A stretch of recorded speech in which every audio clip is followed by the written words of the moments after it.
صدق اللہ المولانا العظیم ان اللہ وملائکتہ یصلون علی النبی یا ایھا الذین آمنوا صلوا علیہ وسلموا تسلیما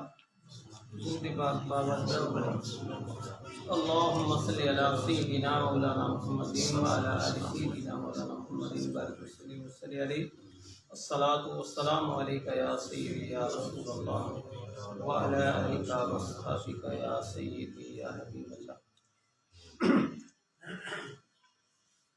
معزز حاضرین و سامعین،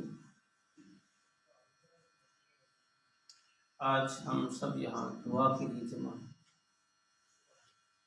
اللہ کی بارگاہ میں ہم دعا کرتے ہیں کہ اللہ تعالیٰ محترم راجہ حامد صاحب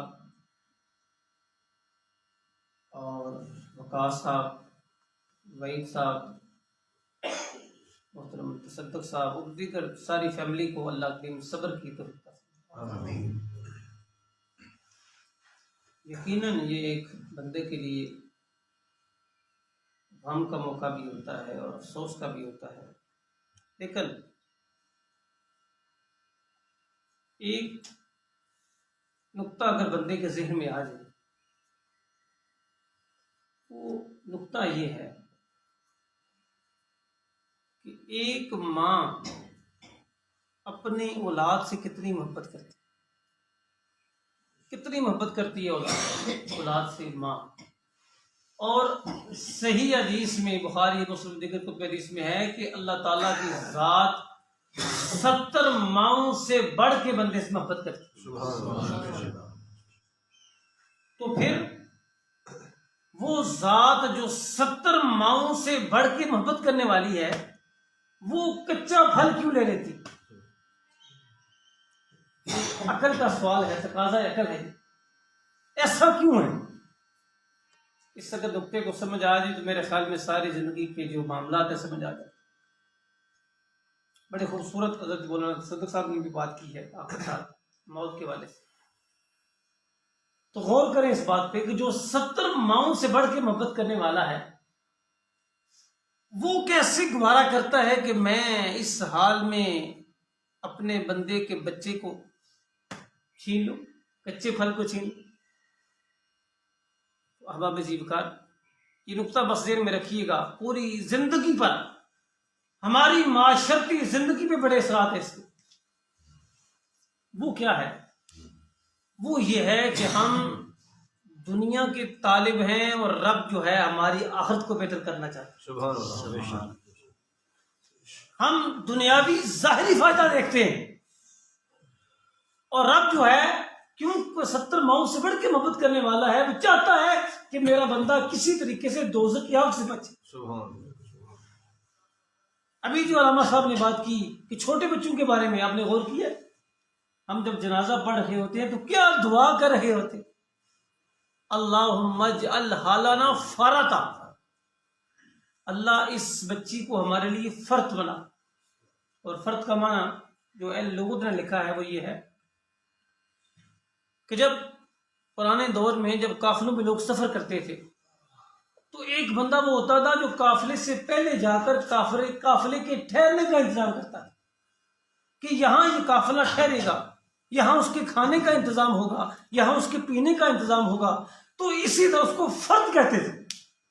بالکل اسی طرح یہ نابالغی کی حالت میں جو بچے فوت ہوتے ہیں وہ کیا ہیں؟ والدین کے لیے فرد ہے۔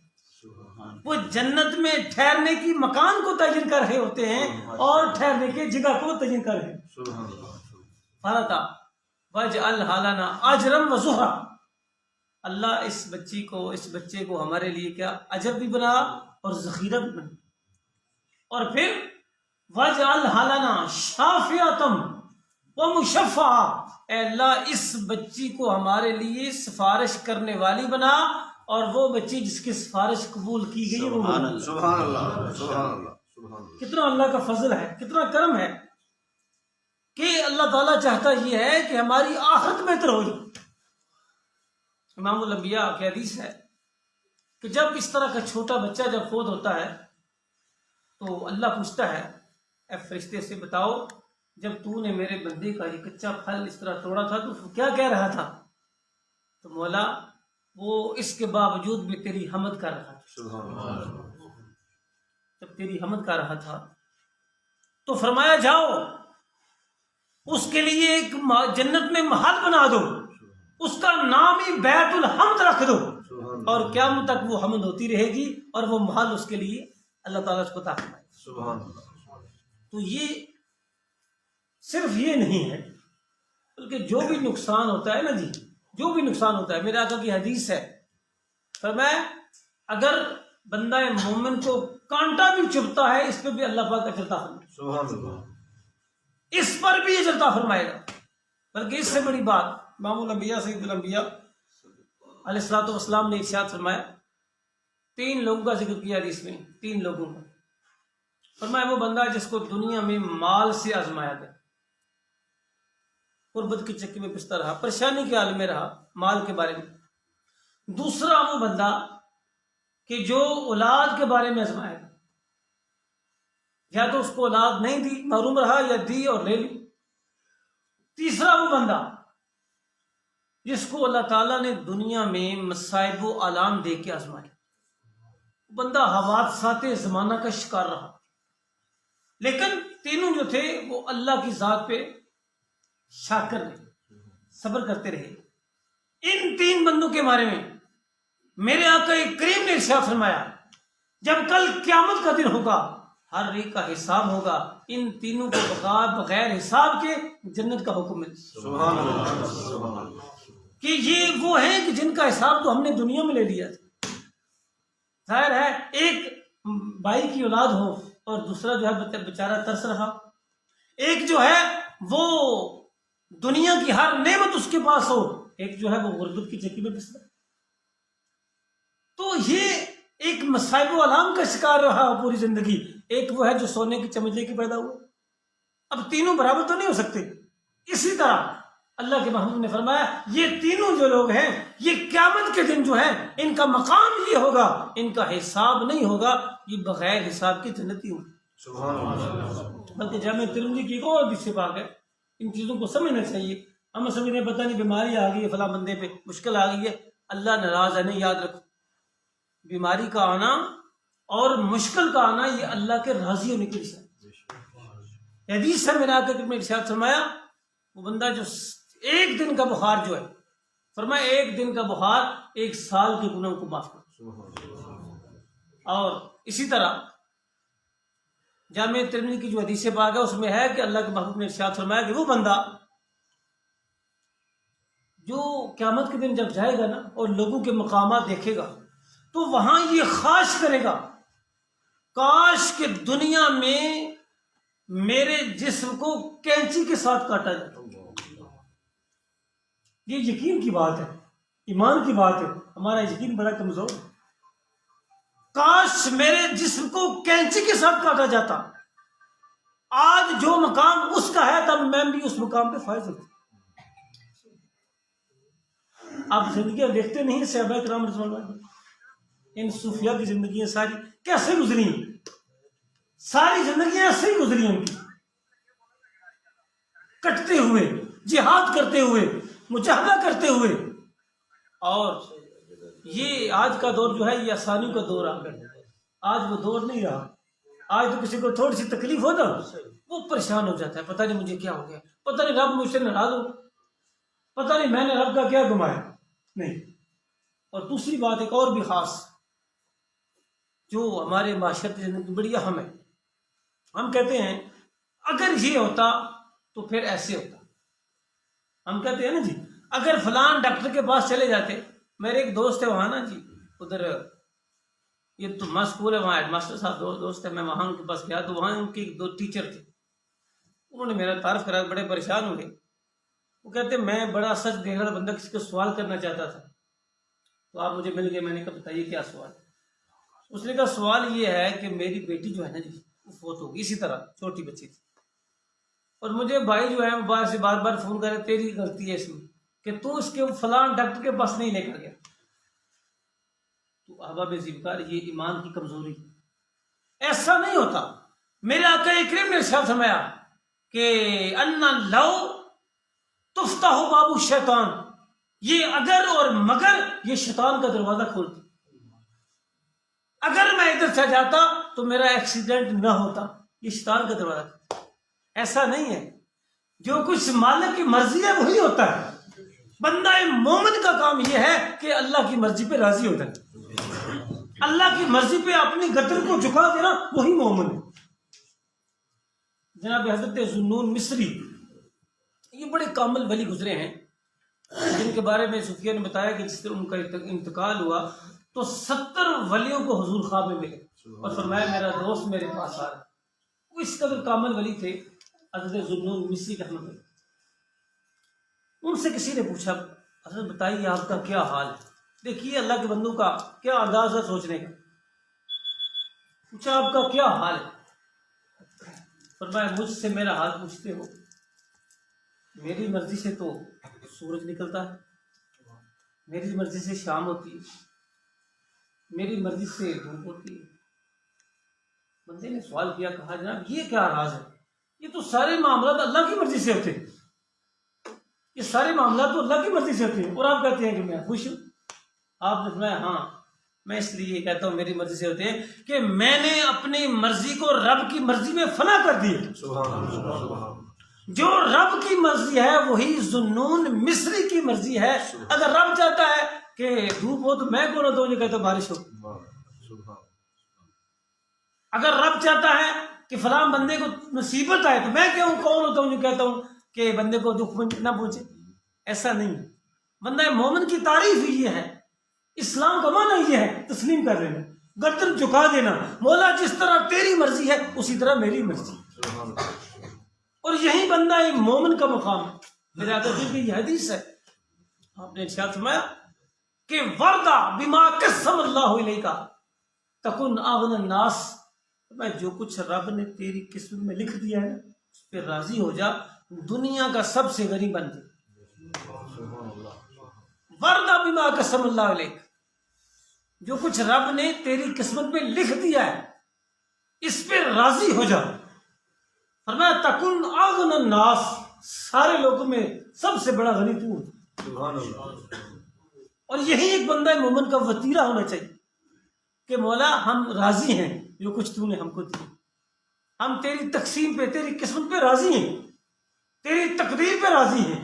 اللہ کی تقدیر پہ راضی ہونا جو ہے یہی بندہ مومن کا کمال۔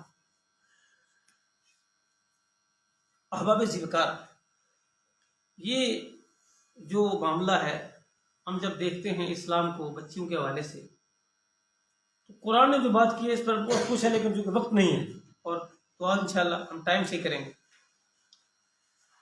قرآن نے کہا کہ عرب کی حالت یہ تھی، کلچر یہ تھا کہ وَإِذَا بُشِّرَ أَحَدُهُم بِالْأُنثىٰ، کسی کو بتایا جاتا تیرے گھر میں بیٹی نے جنم لیا، پتہ وہ کیا کرتے؟ ظَلَّ وَجْهُهُ مُسْوَدًّا، اس بندے کا چہرہ سیاہ ہو جاتا، وَهُوَ كَظِيمٌ، اور وہ غصے میں آتا کہ میرے گھر میں بیٹی نے کیوں جنم لیا۔ پھر قرآن نے کہا کہ اس کا رویہ اس ماحول میں کیا ہوتا؟ یتوارا من القوم، وہ قوم سے چھپتا تھا کہ میرے گھر میں بیٹی نے کیوں جنم لیا، انسو، وہ اس کو برائی سمجھتا۔ پھر قرآن نے کہا کہ اس ماحول میں اس کے لیے دو راستے ہوتے، ایمسکہ علی ہون، یا تو وہ اس خود ساختہ جو اس ماحول کی برائی تھی اس کو قبول کرتا، اور یا دوسرا کیا تھا، ام یدسہ فی التراب، یا اپنے ہاتھ سے اپنی بیٹی کو زمین کے اندر دبا دیتا۔ یہ وہ ماحول تھا، کلچر تھا اہل عرب کا جس کو قرآن نے بیان کیا۔ آپ اندازہ کریں کہ بیٹیوں سے اتنی نفرت کرنے والے، پھر کیا تھا جب امام الانبیاء سید الانبیاء کی تشریف آوری ہوئی۔ میرے آقا کریم نے زندگی کے ہر نظریے کو بدل ڈالا، ہر نظریے میں انقلاب برپا کر دیا۔ بچیوں سے نفرت کرنے والوں کو بتایا کہ میری بیٹی بھی ایک ہے جس کا نام فاطمہ ہے، فاطمہ تو بضعۃ منی، فاطمہ میرے جسم کا ٹکڑا ہے۔ سبحان اللہ، سبحان اللہ، سبحان اللہ۔ تم بیٹیوں کو قتل کر، اور قرآن نے پتہ کیا کہا کہ وَإِذَا الْمَوْءُودَةُ سُئِلَتْ، کہ جب وہ بچی جس کو زندہ دفن کیا، جب قیامت کے دن ہوگا اپنے باپ سے پوچھے گی بتاؤ مجھے تم نے کس جرم کی پاداش میں قتل کیا، بے ای ذنب قتلت، میں نے کون سا جرم کیا تھا، کون سا گناہ کیا تھا کہ تو نے مجھے قتل کر دیا۔ کیا غور کریں اس ماحول اور معاشرے کے اندر میرے آقا کریم نے کیسا نقشہ بدلا، فرمایا جس میں اپنی ایک بیٹی ہو، کسی کی 2 ہوں، کسی کی 3 ہوں، اور اگر وہ ان کی پرورش کرے، ان کی اچھے طریقے سے نشو و نما کرے، ان کو پالے، تو فرمایا جنت میں وہ ایسا ہوگا جیسا میرے ساتھ یہ 2 انگلیاں ملی ہوئی ہیں، اس طرح جنت میں میرے ساتھ۔ سبحان اللہ، سبحان اللہ۔ کیسا بیٹی کا مقام بیان تھا۔ اور پھر ماں کی بات تو آپ سمجھتے ہیں کہ کوئی ولی ہو، کوئی کتب ہو، کوئی غوث ہو، کوئی وزیر اعظم ہو، سب کو کہہ دیا کہ جب تک تو اپنی ماں کی قدم میں نہیں بیٹھے گا تمہیں جنت نصیب نہیں ہو سکتی۔ وہ ماحول والے کو دیکھیں تو وہ اپنی ماؤں کو منڈی پہ خود بیچ کر آئے۔ آج آپ نے دیکھا کہ 1-2 دن پہلے پوری دنیا میں خواتین کا دن منایا گیا۔ یہ مغربی میں جو معاشرہ ہے دراصل یہ ان کی ٹرم میرے خیال میں، اسلام کی یہ ٹرم نہیں کہ آج کیا ہے جی فادر ڈے ہے، آج کیا ہے مدر ڈے ہے۔ اسلام میں کوئی فادر ڈے نہیں ہے، اسلام میں 24 گھنٹے ہی فادر ڈے، سبحان اللہ، اسلام میں 24 گھنٹے ہی مدر ڈے، اسلام میں 24 گھنٹے ہی جو ہے وہ وومن ڈے ہے۔ اسلام نے جو عورت کو مقام دیا ہے، جو تقدس دیا ہے، آج اگر آپ موازنہ کریں نا جی، آج کے ماحول میں دیکھ لیں، مغرب کا، ویسٹ کا، جتنا بھی یورپ ہے کہ ہاں کیا صورتحال۔ کچھ دن پہلے میں ایک آرٹیکل پڑھ رہا تھا، لیکن پھر میں بڑا حیران ہوا، آپ بھی حیران ہوں گے جن کے بعد اس عورت کی۔ اٹلی میں ایک مرد آج اس وجہ سے اس کا ماحول کیسا ہو چکا ہے، ایک مرد نے وہاں کی کورٹ میں مقدمہ درج کیا، مقدمہ یہ درج کیا کہ میری بیوی مجھے وقت نہیں دیتی۔ یہاں تقدس وہاں ختم ہو چکا ہے، ان لوگوں کو مقدمے کرنے پڑتے ہیں۔ اور جج نے پتہ کیا فیصلہ دیا؟ جج نے فیصلہ یہ دیا کہ آج کے بعد آپ کی بیوی جو ہے وہ رات کو آپ کو وقت دینے کی پابند ہو، دن کو تم اس کو پابند نہیں کر سکتے۔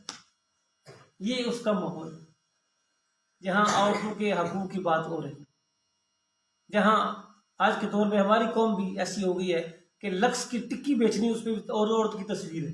یہ کون سے حقوق؟ احباب ذکر، عورت کا مقام وہی ہے جو اسلام نے بیان کیا ہے۔ جناب امیر المومنین حضرت سید عمر فاروق کا دور آپ نے دیکھا کہ اس دور میں خواتین بھی پارلیمنٹ کی ممبر تھیں۔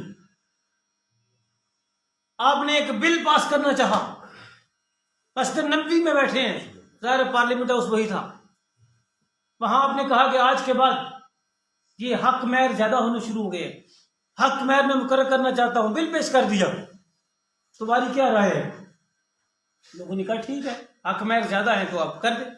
وہاں پیچھے سے بیٹھی خاتون اٹھی، اس نے کہا امیر المومنین آپ کی یہ بات درست نہیں، قرآن نے جو لفظ استعمال کیا حق مہر کے لیے کن تارا، جس کا معنی ہے ڈھیروں خزانہ، ڈھیروں مال، اگر رب نے اس کو منتخب نہیں کیا، رب نے متعین نہیں کیا، عمر تم کون ہوتے ہو جس کو متعین کرنے والے؟ سبحان اللہ، وہ عمر تھے نا جی، انہوں نے جملہ بولا، کہا لوگوں سن لو، اخطا عمر وہ اصابت المرا، عورت نے سچ کہا، عمر سے غلطی ہو گئی۔ سبحان اللہ، یہ ہے عورت کے حقوق جن کو اسلام تسلیم کرتا ہے۔ یقین کریں آج کے ماحول کے اندر 1836 تک ہمیں جو درس دیتے ہیں آج کا یہ جو برطانیہ جو مدر آف ڈیموکریسی کہتے ہیں، 1836 تک برطانیہ میں عورت اپنے نام پلاٹ نہیں لگوا سکتی، جبکہ اسلام میں کیا ہے، بچی پیدا ہوتی ہے تو قرآن کہتا ہے وَلِلذَّكَرِ مِثْلُ حَظِّ الْأُنثَيَيْنِ، اس کا بھی جائیداد میں سم کر 1925 تک امریکہ میں عورت کو ووٹ کاسٹ کرنے کا حق نہیں، اس لیے احباب ذکر یہ سارے حقوق جو ہیں یہ عورتوں کو اسلام میں دیا. بے شک 2 دن پہلے ہم شیخ الاسلام ڈاکٹر درگاہ صاحب کی بات سن رہا تھا میں آپ نے یہی بات فرمائی. آپ نے میں جتنا تقدس عورت کو اسلام نے دیا ہے دنیا کے کسی معاشرے نے نہیں دیا. بے شک آپ کہہ رہے تھے کہ 4 دیواری کا مالک اسلام نے عورت کو بنایا. بے شک تو احباب ذکر بات یہ ہے ہم ذرا اسلام سے دور ہیں، اثر ہے ان کا. تو جو بچوں کو جو مقام قرآن نے دیا ہے، میرا آقا کریم نے دیا ہے، یہی اصل مقام ہے. اسی پر اللہ پاک ہم کو رہنے کی توفیق عطا فرمائے. اور یہی اصل جو دین ہے، جو اسلام ہے، اسی میں خیر ہے. لیکن ہماری بات نصیبی یہ ہے کہ ہم اس خیر سے نکل گئے. ہم میں سے بھی لوگ جو ہیں وہ یہ عمل کرنے کے لیے تیار نہیں. کتنا کام مشکل ہوا، 5 وقت کی نماز پڑھ لوگ نہیں پڑھتے. کتنی بد نصیبی. مشکل سے مشکل کام ہے لیکن نماز نہیں. دیکھیے نا، بس آخری بات کرتا ہوں، وقت ہو گیا. آخری بات میں یہ بات کہا کرتا ہوں، سمجھ نہیں آتی لوگوں کو کہ اس دور میں کچھ دیر پہلے جو شخص تھا امیر ترین شخص دنیا کا، اس کا نام بل گیٹس تھا. آج کل میں دوسرے نمبر پر ہے. تو بل گیٹس کے پاس کتنی دولت ہے، کھربوں ڈالر ہے، کوئی حساب و کتاب نہیں. کافر ہے، عیسائی ہے.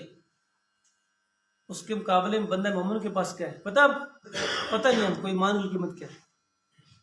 صرف میرے آقا کی میں ارشاد میں کہ رکعت الفجر خیر من الدنیا ما فیہا، صبح کی 2 سنتیں دنیا اور جو کچھ دنیا میں ہے اس سے بہتر. سبحان اللہ سبحان اللہ سبحان ساری دولتیں ختم ہو جاتی ہیں جو بندہ مومن کے پاس سے ہے دولت.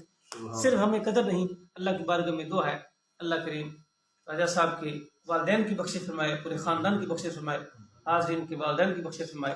اور آج اس مقصد کے لیے ہم تعزیت کے لیے حاضر ہوئے. اللہ کریم قبول و منظور فرمائے. آخر دعوانا ان الحمدللہ رب العالمین. ماشاء اللہ.